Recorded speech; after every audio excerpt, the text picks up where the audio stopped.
When 23-year-old Hashim resigned from his job as a prison officer last year, he didn't think it would be this hard to find another one.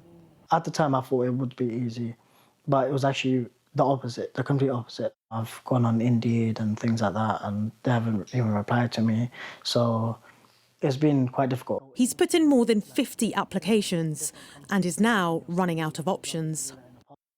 And across the country, it feels like the opportunities are shrinking. Vacancies have been falling since 2022, especially for entry-level work, and the unemployment rate has just hit 5.1%. At the Beaumont estate in Leighton, East London, Lee is helping local residents like Hashim to find work. And so you're literally helping neighbours?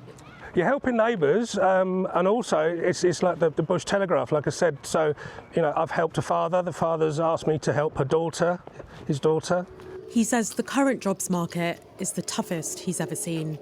If you look at any position now, there's going to be 100 and 150 people apply for each position. A lot of employers are not recruiting, so the pool of live vacancies is even smaller than it was. The challenges facing Britain's labour market are complex. The availability of jobs is a problem, but the workforce also has struggles of its own. I've come to Bidston Rise in Birkenhead, where the unemployment rate is above 12%, and almost 40% of working-age people aren't even looking for work. So, this is our office. Sally, Ellie and the team are working to turn things around, but it takes so much more than just polishing CVs.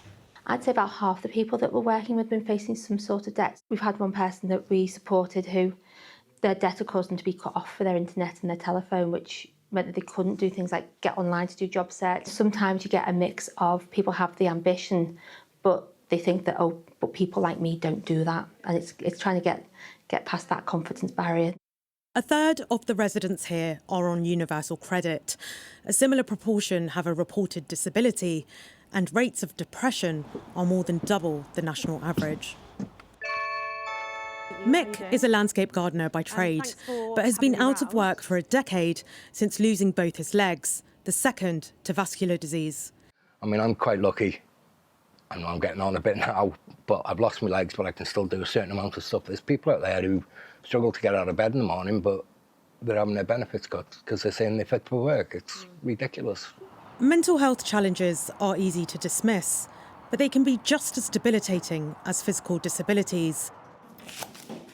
Hello, Mark. Nice to meet you. How are you? Nice to meet you. And for the local GP, Dr. Mark Fraser, nothing is happening in isolation.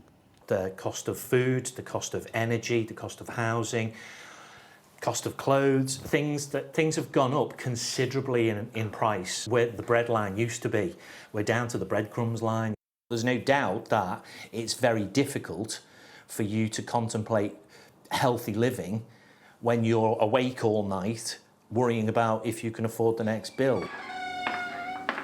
And with all that baggage, entering the field of work only gets more difficult. Hashim has found that football is the best distraction, but looking for work is an even more competitive sport, and it's getting more and more difficult for some people to take part. Gurpreet Narwan, Sky News.